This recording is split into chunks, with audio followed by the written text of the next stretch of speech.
జిల్లా సూళ్లూరుపేటలో అక్రమంగా తరలిస్తున్న 30 టన్నుల రేషన్ బియ్యాన్ని పోలీసులు పట్టుకున్నారు. ఫుడ్ కార్పొరేషన్ గోడౌన్ పక్కనే ఉన్న ఓ స్థావరం నుంచి అక్రమంగా రేషన్ బియ్యాన్ని తరలిస్తున్నారని సమాచారం అందుకున్న రెవెన్యూ అధికారులు స్థావరం వద్దకు వెళ్లగా అధికారులను చూసి లారీతో పరారయ్యాడు బియ్యం స్మగ్లర్.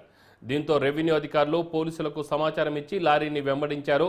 టోల్ ప్లాజా వద్ద లారీని అదుపులోకి తీసుకొని పోలీస్ స్టేషన్కు తరలించారు. పట్టుబడ్డ రేషన్ బియ్యం బస్తాలు కనీసం గవర్నమెంట్ వేసిన ప్యాకింగ్ సీల్ అలానే ఉండటం గమనార్హం.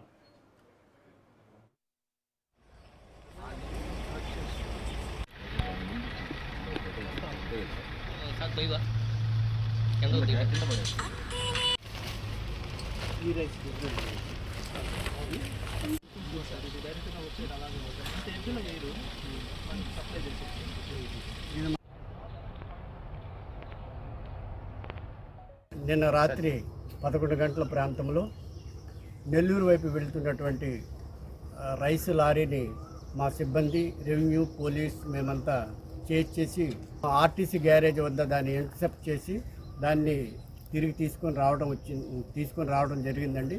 అది పోలీసు వారికి అప్పగించి మార్నింగ్ గోడౌన్ వరకు తీసుకొని రావడం జరిగింది. చంద్ర అనే లారీ డ్రైవర్గా తీసుకెళ్తూ ఉన్నారు. పంచనామా నిర్వహించి అది గోడౌన్కి అప్పగించడం జరిగింది. సుమారు 26 మెట్రిక్ టన్నులు ఉండొచ్చు అని తెలుస్తుంది. దాన్ని పూర్తిగా వేయింగ్ చేసిన తర్వాత మనకి ఎంత క్వాంటిటీ ఉందో కూడా తెలుస్తుంది. రైసు తాలూకా అంటే పీడిఎస్ అదర్వైజ్ తమిళనాడు అనేది